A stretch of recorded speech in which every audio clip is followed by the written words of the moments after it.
My name is Charlotte Thompson Iserbate, and I served as Senior Policy Advisor in the United States Department of Education under the Reagan administration, during which I had access to all of the most important documents for the restructuring of not only American education, but global education.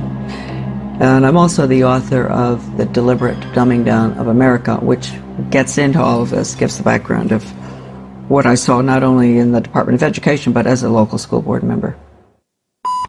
I was trained to identify the resistors to the sex ed, drug ed, alcohol ed, suicide ed, death ed, those good, smart Americans who realize that anything that has education hanging off the end of it is probably not what they're looking for. I was trained to identify those good people and to go up against them, and actually to go and try to get them to join us through the group process system, make them feel important, get them on a committee. And I went and I saw that Americans were being trained to identify resistors. Then I got pretty upset. And luckily, there was a big book that came with the in-service training called Innovations in Education, A Change Agent's Guide. And I was able to take that back home with me. Unbelievable examples of how to con the Christians and different people who are upset with what you're trying to do, how to bring them over to your side. Case studies, true case studies of educators who had put programs in that normally, in a normal American town, nobody would want them. How did they manage to get them in? How did they con the people? And the other thing was, not only was I trained to identify the resistors, I was trained to go to the important people, high profile, highly thought of people in the community, with the Rotary and Chamber of Commerce, Garden Club, you name it, the different groups in our towns. Go to them and convince them of the importance of these new programs like sex ed, drug ed, I just mentioned all of them, and to get them on your side, because when you can get the leadership in a community to go along with it, then the newspaper comes in and says, a committee's been set up with the head of the Rotary and this and that, and they're all getting behind this task force to discuss whether we're going to have a new sex education program. And then when Mary Jones, who ordinarily would think, why would we want to have a sex education program when we don't have any problems with kids having sex or anything? So she might be, concerned. She might be one of the resistors. She reads that her best friend, who's the head of the Garden Club, is on this committee, and she thinks, oh, well, hey, Mary Appleton is on that committee. She's heading it up. Must be okay. So I was taught really how to con the community.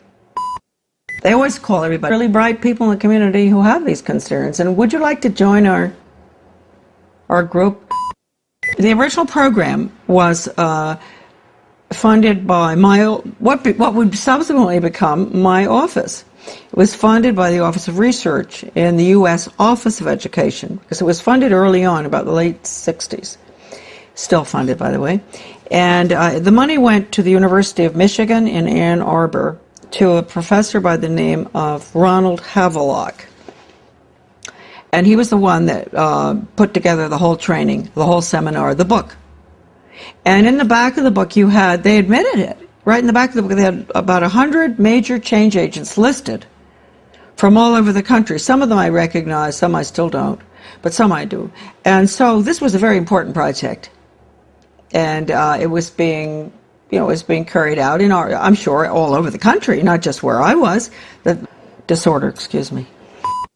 Professor Benjamin Bloom is probably the most important behavioral psychologist ever to live. I mean, maybe not quite as much as Pavlov and Skinner, but he really implemented the system in education in the United States. And he was the author of the Taxonomy of Educational Objectives.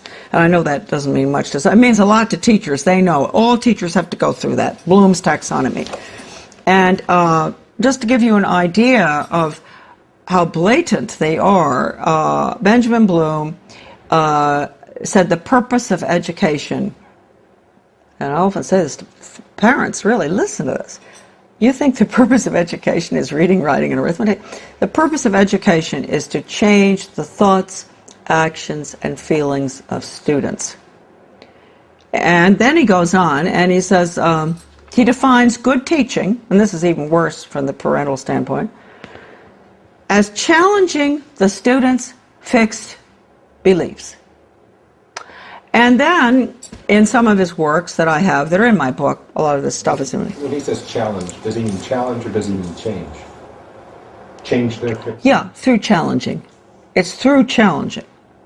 You go up against them, and you change them. And you asked a good question, because then he goes on in one part of the taxonomy that is in my book.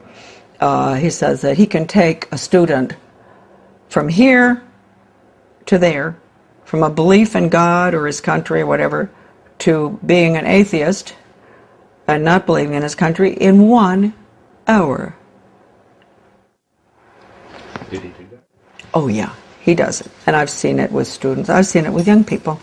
And they don't even know, and teachers don't even know. That's why if you talk to teachers about it often, they really have an awfully hard time dealing with it. And if you go up to a superintendent, an educational administrator, superintendent or whatever, and you ask him or her, have you ever been through sensitivity training? They'll usually crack up because they went through it.